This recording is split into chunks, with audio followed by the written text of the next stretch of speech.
Welcome to All in All podcast. So there is no limitation to the conversation.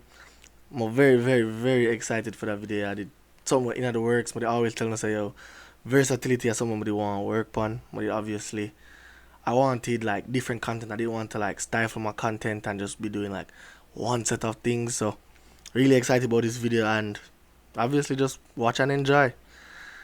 Alright, boom. The whole ranking is not based just on times. It's just like the impact you had on the sport, like how much like wins you have, like like being undefeated, like that plays a role. Like so, even if your time slow, if you didn't want an era where you dominate that gear marks, the impact you have on the sport, like how much people are look for see how much people are look for see Dashawn Marks, how much people are look for see Christopher Taylor, things like that. And it's just like how long you've been in the sport. So all of those things play a part. It's not just on times. So I repeat that again, it's not just on times. So number 5 we have Dashawn Morris. Dashawn Morris, like he wasn't always. I think the reason he's at 5 is because like he wasn't always the top 400-meter guy. You see me? But obviously he ran 45.09, so like respect is due. But 2016 he ran like 47, made he ran 47.52. 2017 he like was going into that trend of being like the top guy. Second year one he ran 46.67. And then Champ 2018 is when he really like solidified himself in like one of the guys in the books. He ran 45.09. And then like before, just like the build up to it was just really like something magical. Because a lot of people run fast time, but going into Champs he was interviewed by track alerts and all of that, and he was like, tell the fans to expect something special. And he went out there and he delivered. A lot of people wanted Christopher Taylor to run with him. It never happened, but he talked his talk and he made it happen. So at number 5 we have Dashawn Morris. Alright, boom. Number 4 now we have Martin Manley. A lot of people say like, oh, Martin Manley never run that fast. And granted, he ran fast, but like he was one of the fastest 400 guys in Jamaica.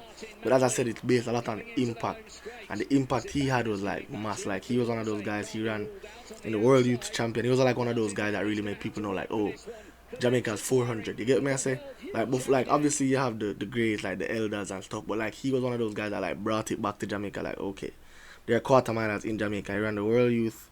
He was the champion in 2013. He ran 45 like 8 I think. He won U20 National Junior Championships in 2014 with 46.2. He was just like always there. Like in his time in high school, like his name was always being called in the 400.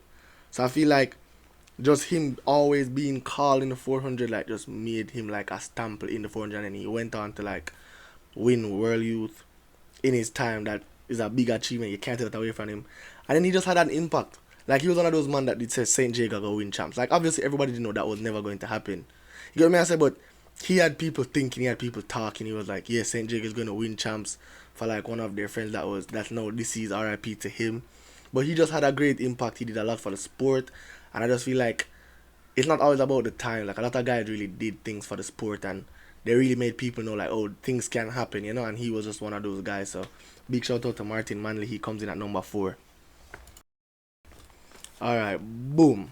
Javon Donkeyman Francis. I feel like his name, like everybody expected it to be there. He was one of those, guys. He was for sure like one of those top athletes. Like he did it all. He was there for like his longevity, everything, like his character. I do like to the world, him I do push up. Like he was just one of those characters. He really had national stadium like in shambles when he ran like 45 flat at champs. Crazy too, like he ran like the flash time was 44.96. His build up, everything was just like he was definitely one of those legendary athletes. In terms of longevity, in 2012 he ran like 46.0. 2013 he ran 45. So he was running 45 low from like before his last year, and then 2014 he finally ran the 45 flat at champs. And the thing is like he really like made his claim. He was one of those guys. Like everybody had it like, okay, Donkey Man was going to win at champs. It wasn't even a competition. They just had it like, okay, is he going to break the record, which a lot of people expected him to. Then it was like, is he going to top 45, which he almost did it. He was very close to it. So Donkey Man, one of the definite greats. I feel like when I was making it, I was very sure like, okay, he could possibly be like at number 2. And then after you guys see who number 2 is, like I'll explain why he's at number 2. But I just felt like he could have been, but he he just missed that like final effect, and I'll explain why number 2 is at number 2. But great for the sport. Could have been like interchangeable. A lot of people say like maybe he's number 2, number 3. But at the end of the day, this is my opinion, and you guys are open to like comment your opinions or change it up. Like I'm open to hearing. But he was one of those great athletes, and it was a joy for me watching him as a kid because I always liked track and field, and he was just one of those goats. So yeah. Alright, great. We have number 2 coming in. We have Akeem. As I said it just around. I feel like number 2 just because Javon was like, he had a more prolonged run. But I feel like he was unfair to Bloomfield. Like Bloomfield had like a situation where he had like steal the shoes. At the end of the day, that doesn't necessarily matter. But like, it matters, but obviously like to the fans, like they don't really care. Like, you know what I'm saying? So I was thinking about it, I sat down, but then I was like, what bigger impact can you have than being the first sub 45 high schooler? You know what I'm saying? So like after he did that, I was like, yeah, that's what really made the difference for me. Like being the first sub 45 high schooler. If Javon Francis had ran 44.99, he would have been at number 2. But Bloomfield doing what he did, running 44 as the first high schooler, disgracing the field, leaving everybody for dead. I feel like that just shows like how much talent he has and just who he was. And then he went on, like, he didn't have the longest runs and he still made such an impact.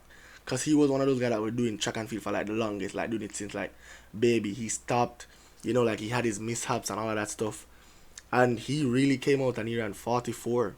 So it's like, that can't be taken away. Like, the first 44, he made people know, like, okay, 44 can be ran as a high schooler.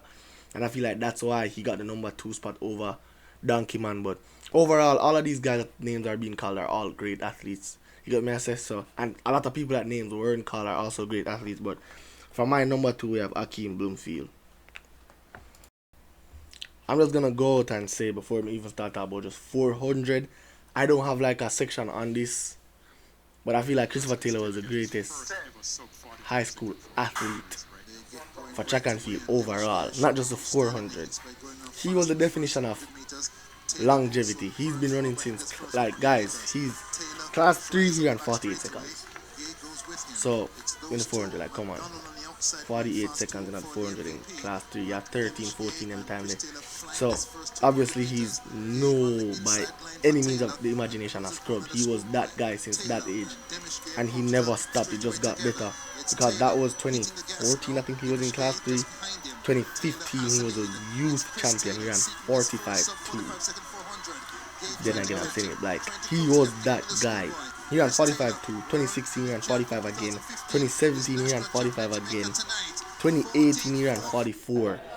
And I feel like his last year took nothing away from him, because it's just like he did so much already. He was like everybody's that guy. I'll never forget. I'll tell you guys a story. Christopher Taylor's opener at Calabar. That's when I realized, like, okay, this guy's impact. Because, like, I always love sports from a taller time. Like, I've said this a lot. I look youth, I got money. I don't really know as much. Like, country youth, I don't really know certain things. And I come to a chat me, like, everybody knows Christopher Taylor. So at that time, I was like, alright, I come watch the race. And so Christopher Taylor go run. They said it at Calabar. The meet was at Calabar, and they said it on the speaker. They were like, running now, Christopher Taylor. And I'm telling you, like, I swear to God, there was hundreds of kids running towards the fence. He had such an impact. He opened his season with 45 seconds as a high schooler. Everybody was running to the fence. Everybody wanted to see Taylor opener. Like, he just had the impact. He was like one of those guys that were really like young celebrities, I'd say, in a sense, in terms of just like showcasing his talent. He really did everything that he could in high school track and field. He made every national team. He represented. He just did everything that like any junior athlete could do. He did it all. Pen relay, like everything. And I feel like this is nobody should question this. He's easily number 1 overall and in the 400. Alright, at number 5 we have Kerry McLeod. Alright, the story about this guy, like, I heard like he transferred from Garvey Maceo, so he wasn't doing jumps for the longest of times. You get what I'm saying? Because he was at like a non-traditional high school, transferred to Kingston College, and in his first year he had to sit out. He had to sit out a year. But in that first year he jumped 7.22, first year. Bear in mind, like the year before he jumped like 640 something, and in 1 year he jumped 722. He had like one of the greatest progressions I've ever seen. In the space of 2 years, him jumped from 6 to 779 2014 champs. If I'm not like incorrect, I think it was 2014 champs. He jumped 779. So he made that jump from 20, what is it, 12? He was at Garvey Massey, I think, jumping 6. And in 2014, he jumping 779. He's making national teams. At that time, like, not a lot of people were jumping like anything past 7'3". You know what I'm saying? And he was jumping 779. He was really like one of those guys. He was one of the guys that make people know, alright, big numbers. You can get close to 8. Because 779, like, that's right there. And in 2 years, so I just feel like he had to be an addition to this like list, and I have him here at number 5 just because I feel like he didn't have the longest of runs, so that subtracts from him being any higher. But and then overall the list is just super hard to make. Like, I didn't realize Jamaica had such a great long jump culture until like I was really like doing my research and stuff. But yeah, number 5 we have Kerry McLeod. Number 4 we have coming in Jordan Turner, the man from Calabar. He has been like in the runnings since I know long jump. His name was being called. In 2018, he jumped 7'2". Bear in mind, guys, not a lot of people are jumping over 7 meters in high school. Let me just put that out here. 2018, he jumped 7'2". 2019, he jumped 7'5". 2020, he jumped 7'7". 2021, he jumped 7'8". And I don't know what happened in his last year. Because honestly, I felt like if he had his last year, he'd be way more up on this list. But I don't know what happened. I don't know if it's injury or whatever. I don't know what happened. So I'm not going to speak on it. But he was really like one of those guys. His consistency speaks for itself. All those years he was in the arguments. He won at champs. He made national teams. He did everything that anybody could like want to do in high school. It's just very unfortunate. Like his final year, like I don't know what happened, but he just wasn't there. And I feel like if he was there though, he'd be more up on the list. But that's subtracted for him. But definitely number 4, Jordan Turner. 3 we have O'Brien Wasom. I know a lot of people gonna be saying, "Oh, O'Brien, wait some day." Number 3 and carry them there. Number 5, Jordan the number 4, and them jump further than him. But remember, I said it at the start, like it's not just about the distances. O'Brien Wasom was one of those guys that made people know, like, okay, Jamaica, like long jumping, like people can actually jump far. He was one of like the foundations for jumping in Jamaica. He was one of those man. I don't remember what the name of the other guy was, but it was kind of like a duo thing.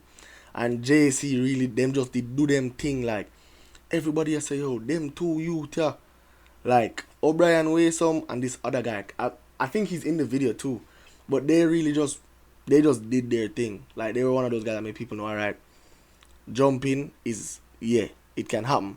And he was just in the conversation. He was a youth Olympic silver medalist. I think he jumped 744 at World Youths. In 2013 he jumped 719. 2014 he jumped 744.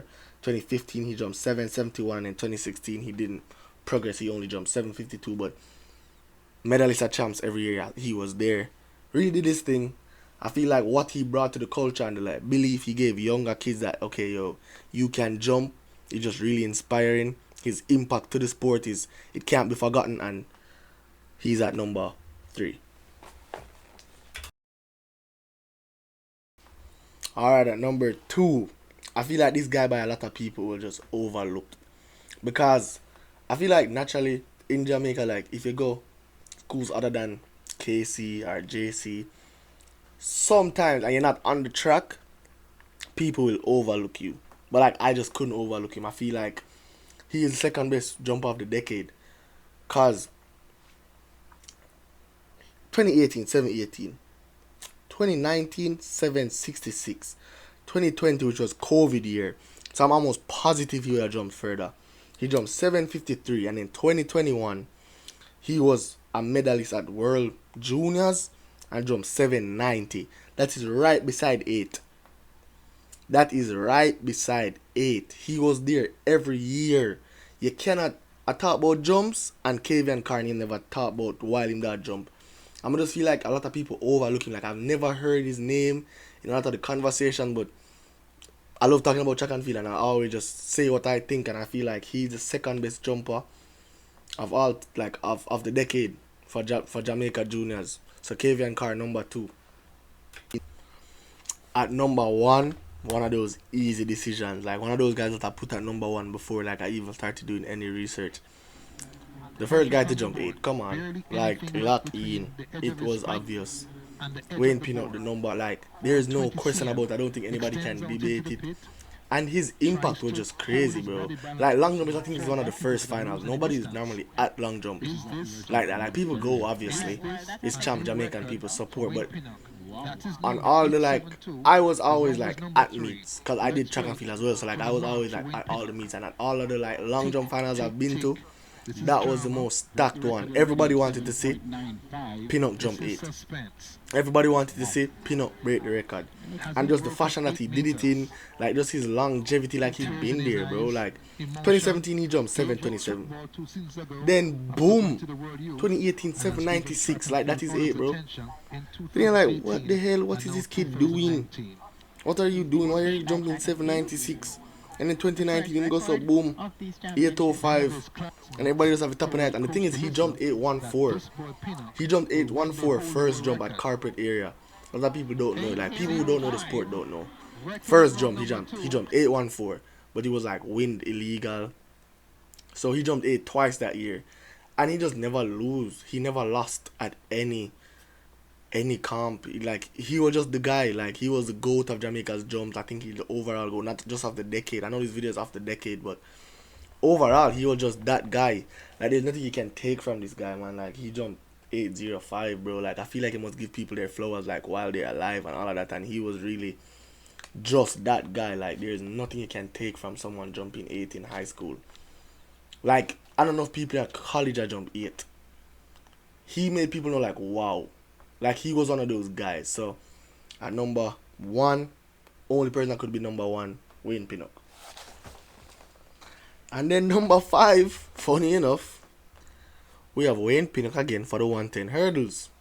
As I've said, this is not just about time. Does he have the champs record? Yes. Was his impact in the sport based on hurdles? No. And that is why he's at number 5. He just didn't have as much impact for hurdles to many people. Like obviously we know like he's a dog, he ran 13.06, but the impact he just never as vast as you get me I say as others had in the hurdles. So I feel like that took from him. And then but at the same time he was one of those cats cause 2018 he ran 13.69.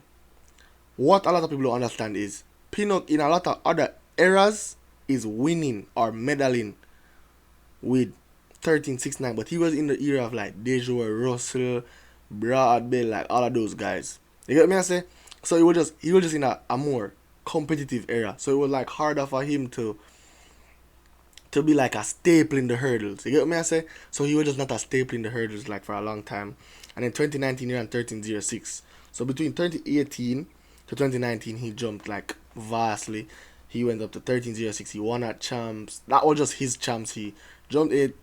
Ran 13.06. It was his champs. He ran 13.06 and then obviously broke the champs record. I don't think there's anything more to like say. Like you can't discredit that. And then the year he was still in high school, but he was no longer a junior, so I won't really necessarily speak on it. But the next year he ran 13.09 before champs. So he was on par to run 12, but that was the year of COVID. But definitely did what he was supposed to do in the hurdles.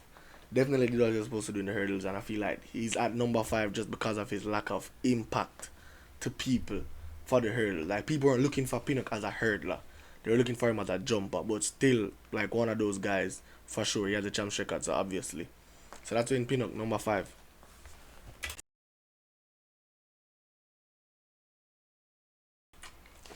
Alright, boom. At number 4 we have Omar McLeod. Other people are gonna say, yo, in this video you're gonna see a lot of people that never run the faster times, but they did it at an earlier time, coming at some numbers before some other people. Reason being, impact I think is very important. I feel like somebody has to open the gate for other people to realize like, oh, that can be done. You know what I'm saying? And I feel like Omar McLeod was one of those people that made people know like, okay, this can be done. He ran 13.24 in high school. He was like, in his time, he was the hurdler. Like, he was the guy that was known for hurdles. He was a transfer. I don't remember what school he transferred from, but he came to Kingston College, and he did, like, a bunch of hurdles. He was running on a relay team, all of that. And I feel like he just opened the door for hurdles in Jamaica. He was one of those guys. And he ran 13:24. I feel like you can't take away from that. He opened the gate for hurdling. And at number 4, we have Omar McLeod. Number 4, we got... Alright, boom. At number 3, we have Michael O'Hara. Another guy who was very impactful. Like, he just had a crazy impact. And that, some of his impact could have been, like, drawn from the other events that he did. But it doesn't change the fact that he had, like, impact. He just had crazy impact. And I feel like Jail Hyde, the competition between him and Jail Hyde, it just caused a lot of people to, like, focus on the hurdles. It kind of bring excitement to the hurdles. And that's what we really want for track and field. To bring more eyes to the sport. Bring more excitement. Like, not just have people running faster. That stuff. Like, making things competitive. And he definitely did that. He stepped up to the plate for competition. And he was just, like... At his time, he was the class of the hurdle. There was anybody beating him. I think, like, if you're supposed to check the head-to-head, he would have had everybody in his time. And I talked to hurdlers for the making of this video. I'll just contact hurdlers, like, randomly and be like, yo, who are some guys that, you know, they look up to, and which person you feel like better? Like, I did comparisons, blah, blah, blah. And at number 3, I can only give it to Michael O'Hara. So, yeah, number 3, Michael O'Hara. At number 2, Vashan Vasiana was one of the guys that could have been interchangeable. Like, I thought about putting him at number 1. Sent away, and a good start for Vashan Vasiana. Javel Granville of St. Jago has absolutely flown out of the blocks. But here comes Vashan Vasiana now. He is the class of this field. Keep an eye on the clock. Vashan Vasiana eases up and takes it. Points across the line. His teammate Javel Granville also in a celebratory mood. In terms of green and gold, St. Jago. Number 1 person. But he was definitely one of the GOATs of hurdling. I think he won every class of hurdles from class 2 straight up to class 1 until COVID year. Which, you know, look apart, like, I don't think he would have won that year because Peanut, but not taking anything away from him. Like, that was his first year in class 1. He did everything in class 2. He made a national team, like, under 20 team when he was in class 2 and ran faster over the class 1 height than the class 2 height. He's one of the guys, like, there's no question about it. Not one of the guys, he's the number 2 guy. And there's nobody else I'd put over Vashan Vasiana. He just didn't lose. He always showed up when he was needed. He made every national team you can think of. He was just really that guy for the hurdles. When you think about somebody showing up to the extent where they're in a faster time over the class 1 height than the class 2 height. Alright, like, come on, lock in. That's not supposed to be happening. Why are you doing that? You get what I'm saying? So it's like, he was just really that guy. And number 2, we have Vashan Vasiana. Alright. At number 1, we have Dejo Russell. He wasn't like one of the overwhelming number 1s. Like, he was definitely in the conversation. But then I looked at it and I was like... Set position, bang, sent away, and Dejo Russell starts well, starts unusually well, and he is hurdling brilliantly at this point. Dejo Russell has left the rest of the field for dead. Orlando Bennett is coming back. Dejo Russell, no doubt the class of the field though. 13.11 seconds for Dejo Russell. 13.10. The time now on the clock. It is another record for Dejo Russell, the outstanding. In terms of impact, there was a time when, like, I think he opened his season at champs or close to champs. Everybody was doubting him. He goes, he wins, and he just class everybody lips. Looks over to the KC stands. And I know everybody, KC and Calabar, is going to remember that. Like, he was just impactful. He was an entertainer. He did everything that you needed an athlete to do, and he was just a junior. He made all the teams. So number 1, we have Dejo Russell. Alright, shot put at number 5, we have Christopher Young. He was just a presence, man. Like, and then what he did for his school was just beautiful. Because, like, at one point I thought Edwin Allen was an all-girls school. And it was guys like him that really made people know, like, oh, Edwin has boys. You know, like, obviously Powell and Hanson, all those guys. But, like, he was one of those guys that he really waved the banner for Edwin Allen. And I think, like, there's nothing he couldn't do. Like, he made national teams from, like, class 2. He was making national teams at class 2, did the same thing at class 1. I think that COVID year, he was the winner of the junior trials. He was the winner for, like, the under 20 shot put comp that year. he won. So like all the big names, all the big guys, like he just does it. Like he knows how to compete. He will always show up. Champs and all of that, you can expect a PR, or like if he doesn't PR, he's winning. You get what I'm saying? So he just really did what he was supposed to do. He just an overall great athlete, man, and just he just had an impact. Like everybody was looking, where was it? Where did Edwin Youth them there? Like he just did what he was supposed to do, and I have him at number 5 just because I feel like he wasn't one of those guys that were constantly throwing super big numbers like the other guys in this listing. Like he threw big numbers, but he just wasn't one of those guys that was throwing like super big numbers all the time. And I feel like it kind of took from him and the amount of losses he took. Like he didn't lose regularly and he didn't lose when it counted, but like I feel like the head to head is important. Like he just lost, you know, and I feel like it just made like the fear factor wasn't as big for him. So at number 5 we have Christopher Young, great athlete, great talent. At number 4 we have Kyle Mitchell. I feel like in terms of impact, shot put was never one of the events that like drew a lot of people's attention. But numbers will always be like, wow, like what, 19? Like I've never heard that before. And him and his teammate really did that. Like he was a transfer to, I think he transferred from Wolmer's, and then he transferred from Wolmer's. He was like decent in class 2. He threw like 17 something meters, and then he threw the class on ball like 15 something meters. Like just a decent overall athlete. And then boom, he goes to Calabar and he's throwing 19 or 2. And it's like, whoa, what happened? He makes like a lot of national teams. Like obviously there's no one beating those guys. It was him and Warren Barrett. There's nobody beating them. And he just does what he's supposed to do. He throws 19 in 2016 and he throws 1958 in 2017. I think he threw like 17, mid 17 high, if I'm not incorrect with the Olympic shot.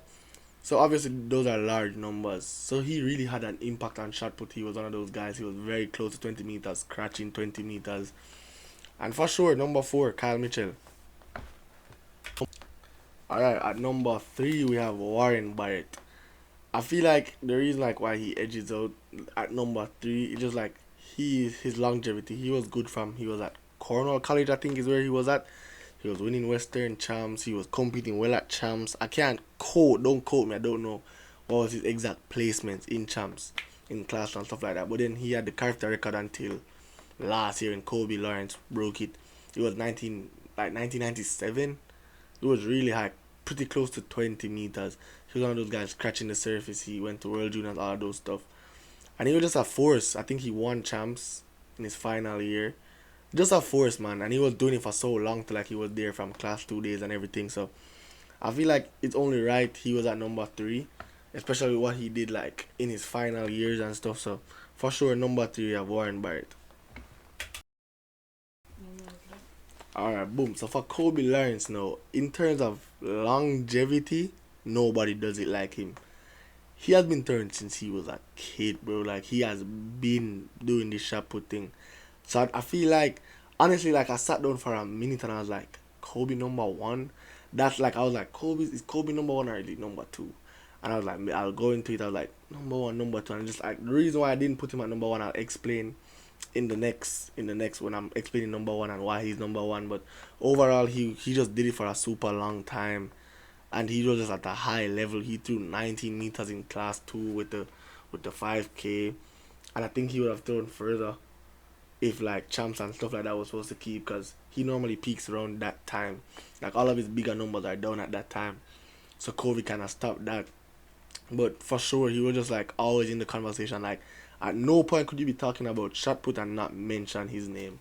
He was always in the conversation. He did what he was supposed to do. He made every national team that there was to make. He even qualified for national teams that he just couldn't go because of how young he was. So he just really was a force. He was just definitely a force in shot put. I thought so long about putting him at number 1, but like he's for sure at number 2, and I feel like after this season that definitely might change. I feel like he can go and be number 1, but for right now I have him at number 2, and I'll explain it in the next video. But great athlete. So Kobe Lawrence number 2. So number 1, my number 1 for sure, for the 5 kg shot put, when he was in class 2. First year 2, this guy throws 16. Second year 2, he throws 20.12. He was the first guy to throw 20 with like the class 2 implement overall. Like, so that alone, just his impact there, he just opens doors. And I feel like that is what one of the things that Kobe lacked. He never really opened the door for guys. You get what I'm saying? And just like, that's not his fault that he wasn't the first to do it, but like, I feel like that has an impact, and Kevin Nedrick definitely just opened doors for athletes. Make people know like, okay, you can really like throw far. His story was amazing. Guy from Petersfield, Western region of the country, and he threw 20.12 in class 2. Then he comes to class 1 now. His first year, he throws 19.18. Either his first year or second year, but he throws 19.18 in the early years of class 1. And then his final year, he throws 20.94. He breaks the champs record. He does everything. Like, he really just goes for everything. And the thing is, I remember watching him at champs. He came out, and I was like, obviously, I don't think there will never be a point when everybody's watching shot put.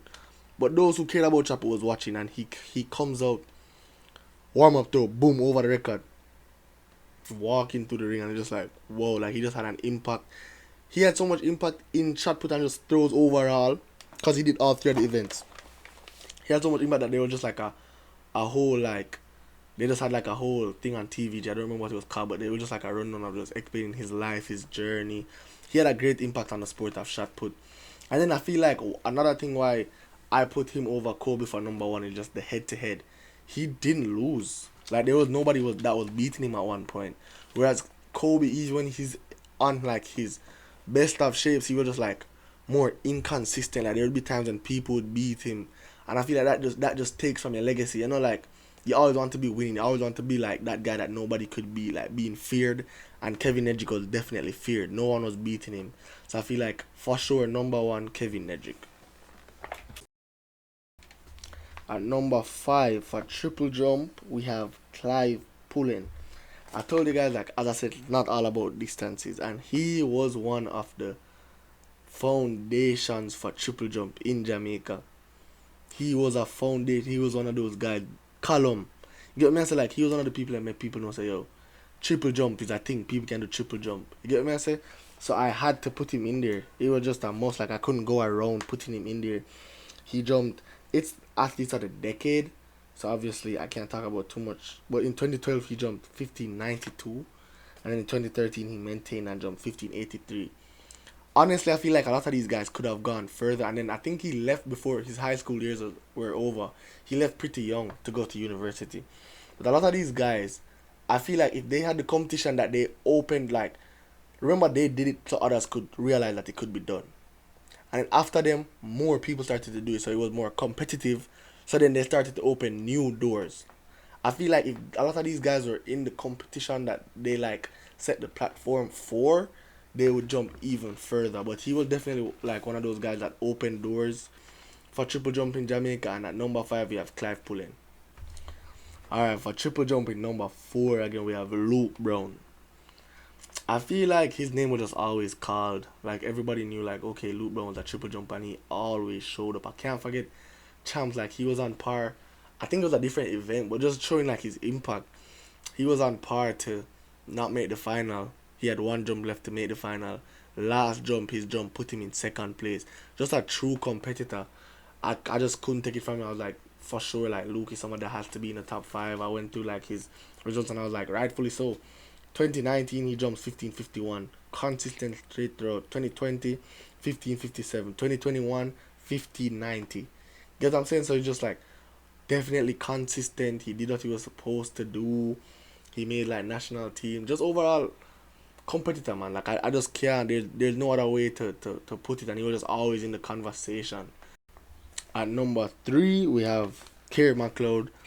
Other people say like his stats would have match up kind of perfectly with Luke, but when he was jumping, he was the best triple jumper. And I feel like with Luke, obviously we'll talk about that guy soon. That kid, a wonder kid, as they call him now. He was the best triple jumper, while Luke and them were the best triple jumper. But while Kerry was the best triple jumper, he was the best triple jumper. And I talked about him in long jump already, so you guys kind of already know his story. He jumped 1586 2016 while he was sitting out while he was sitting out a year at KC, and in 2017 he jumped 1581. He won. He was just a winner. He was making national team, like all of that stuff. Same thing at Carifta. I think he had double goal at Carifta. But overall, he just was the dominator of his time, and I feel like that holds weight. Like even if it's not further distances, like just being can say yo, I got undefeated, or I was just the winner of my time. Hold some weight, and he was one of those guys. He was before Luke as well, so he kind of opened the gate, and I have him at number 3.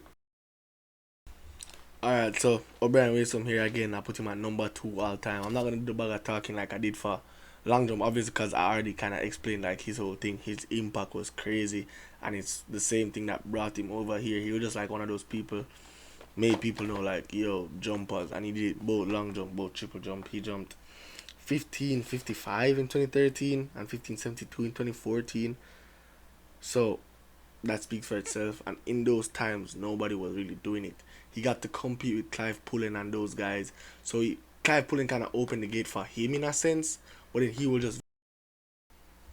Alright, so number 1, I don't think anybody questioned this either. He just had to be number 1, man. For the decade, like in class 2, he was the best long jumper in not long jumpers, not laps. He was a very good long jumper though, but in class 2, he was the best triple jumper in Jamaica overall as like a junior, and he was in class 2, so he was better than all the class 1 guys. He's the only guy that qualified for World Juniors. He went as a young little slim youth, and then boom, silver medal.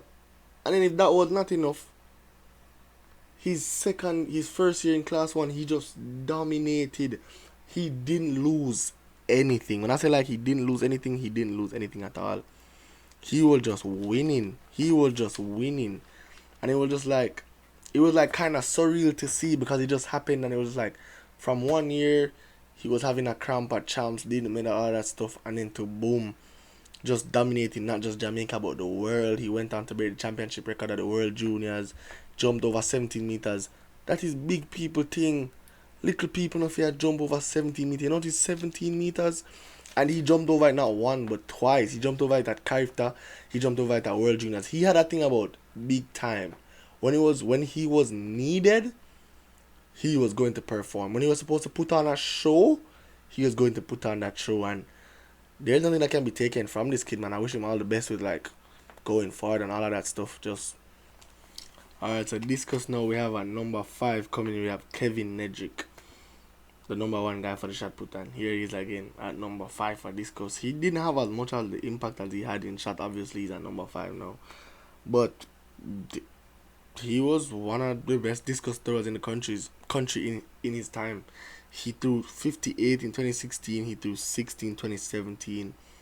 60 is no, like, it's 60 meter thrower. You can't take from it. And the same thing I'm keep on saying, like, he was just one of those guys. He didn't open the door, because there were people before him that really opened the door, and Travis Michael wasn't of this decade, so that's why he's not in this video. But he was one of the, like, especially for the fact that he was from the western region, he really kind of opened the door for like western guys to be like, yo, you can throw far. And he was just a competitor. He just had great energy, great spirit. He brought a lot to the sport, brought a lot of spice to the sport. And we have him here coming in at number 5, Kevin Nedrick. At number 4, we have Kai Chang. When you think Kai Chang, you just think World Junior gold medalist. And the way how he went about it was beautiful, because he was not the favorite by any stretch of the imagination, but he just went out there with like a big heart, and he had a great impact, because nobody was like, I don't think anyone was really expecting it. Probably like people in his circle, but from an outward perspective, no one was expecting him to win world champs, so like World Junior. So when he did, it was like all over the news, and he just did he just had a great shift. He was a great competitor. He was always in the mix when like Discus was happening, like while he was there, because he transferred from Titchfield to Calabar, and he just had a great. By the way, like, let me just say, Julian Robinson is such a great coach, bro. Like, I don't know how he does it, but he gets these guys and he just does great things with them. But anyways, back to Kai. He just took him. He went from Titchfield to Calabar, and then he just did what he was supposed to do. He just did what he was supposed to do, and world junior and gold medalist obviously, and he won champs while he was there.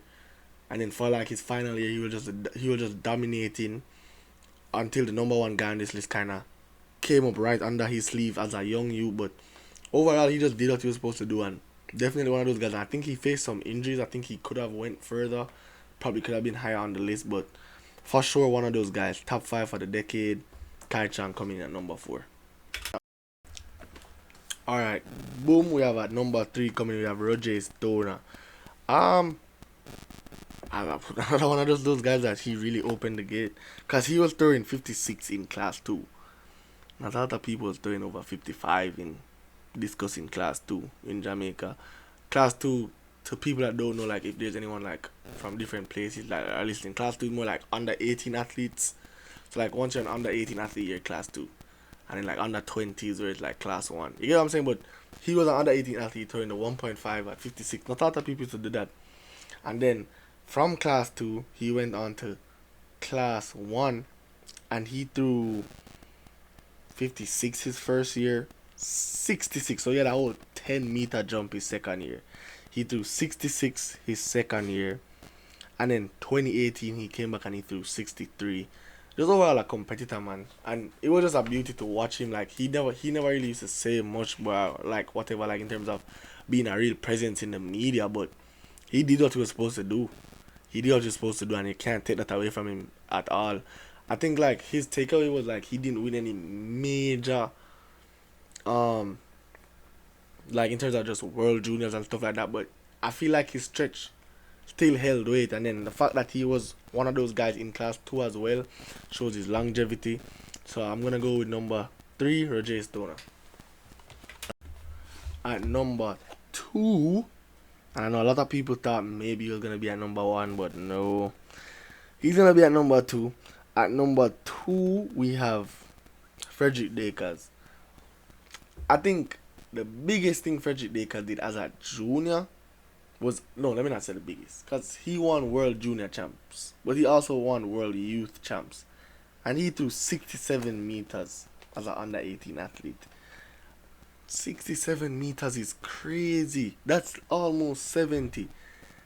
And his stretch, like longevity, all of that was there. He did great. I feel like there's nothing more he could have done. I just feel like the number one guy just outdid him. You get what I'm saying? But like he definitely did what he was supposed to do. In class 1 he threw 57.24 his first year, 62.80 his second year, and 62.92 his third year. Not like any big jump, but maintaining, and there was nobody that was beating him. It's a decade thing, so really we're just gonna count like the 2013 he threw 62.92, but just giving you like his background story, like what he did. And he was for sure like in the decade, so I have to talk about like what he did before that, and he just did what he was supposed to do, man. And then he went on the pro stage, and he was really like the guy that opened gates. But in terms of junior, easy number 2. It was between him and like he was in the talk like for number 1, but I gave him number 2. I'd like to hear your guys' opinions in the comments, but just remember, no, but for sure, number 2, Frederick Dakers. At number 1 now, and I know like a lot of people will be saying, oh, Ray Arte, but like I genuinely just think this was the number 1 guy. Been throwing in class 3. First year 2, he medals at champs. I think he comes 3rd. He makes a national team. He makes the character team. Then second year class 2, he's throwing like he's fouling 65s. He breaks the carpet area record. He's throwing 60 odd. He just did what he was supposed to do in class 2. And then if that wasn't enough, while he was a last year 2 athlete, he made under 20 teams as well. So he threw the class 1 weight, and he was making those teams. He just wasn't a loser. This kid was just a competitor. He just competed, and he just did what he was supposed to do. I think he threw 50. No, I'm lying. He threw 59 with the 1.75 in class 2. So that's almost 60 with the class 1 implement in class 2. And he just represented Jamaica well. He made every national team that there was to make. everybody just had him as that guy. I feel like his biggest fault was when he class 2 when he lost at champs. It was just unfortunate because nobody expected him to lose. That was like the worst of his career, and then he just never did it again. He just never lost again.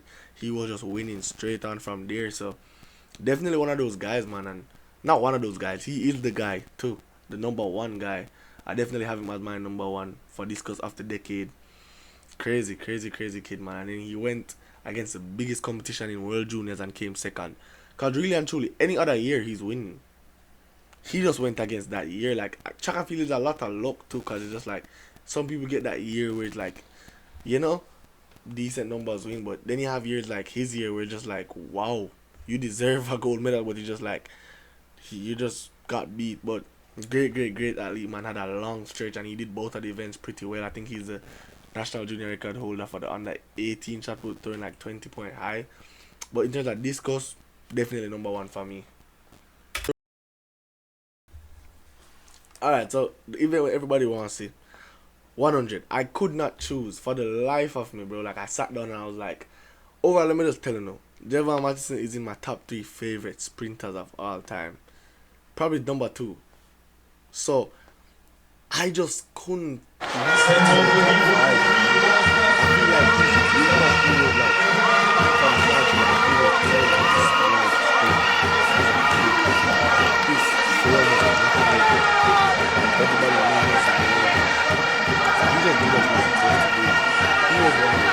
To run like 10.85 in class 3. I don't know if it was the first guy to sub 11, but he ran 10.85, so that was a champs record for a while in class 3. He ran 10.85 as a 13-year-old. So you already know how that go. And 2014, he ran 10.37 in first year 2. So just no, I don't know if it was first year 2 or last year 2, but he ran 10.37 though. So I feel like that speaks for itself, bro. Like, what? If I'm not lying, bro, like, I'm almost positive that was first year 2 here on 10.37. I'm just like, what are you doing? Like, really, what are you doing? And then his form, like, everybody used to talk about his mechanics. Like, he had one of the perfect form. In terms of impact, he definitely had an impact. At one point, he was supposed to, like, he was definitely not transferring school, but, like, it was on breaking news, bro. Javon Matheson for sports transferring. Like, he definitely had impact, and he just had to be in his top 5. And the sad part is, I feel like if he was healthy, he would be either number 2 or number 1 on this list. I feel like he had so much potential, but like unfortunately he battled a lot of injuries, and I'm still like praying for his comeback. Like, I really like, I as a kid, like, I used to always look at him and I was like, whoa, this kid, he just does it so easy, makes it look so good, and he just had to be in the top 5. So number 5, Javon Matheson.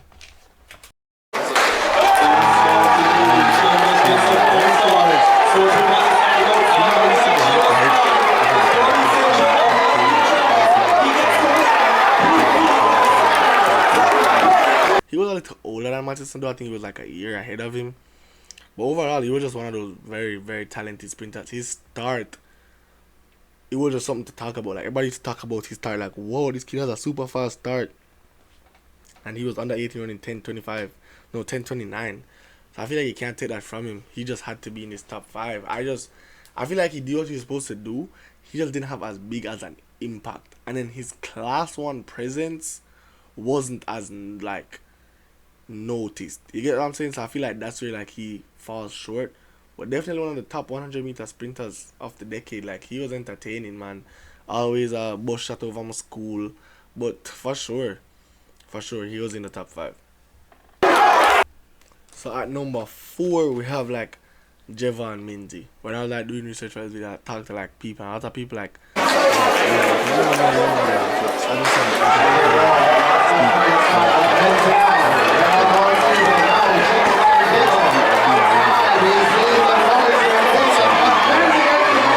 those guys you should talk about. And he was in the race where Darnell Hughes ran 10.12, I think, or 10.11, where Darnell Hughes had the champs record for a while. I think he still does. But yeah, he was in that race. He ran like 100th of a second slower. He ran 10.13. He was really a presence, like, for the 100-meter for a while. And he was Jamaican, so that's the thing. Like, if Darnell Hughes was Jamaican, then it would be, you know, like I'd have to take him, put him below Darnell, but Darnell wasn't Jamaican, and he definitely did what he was supposed to do. He represented.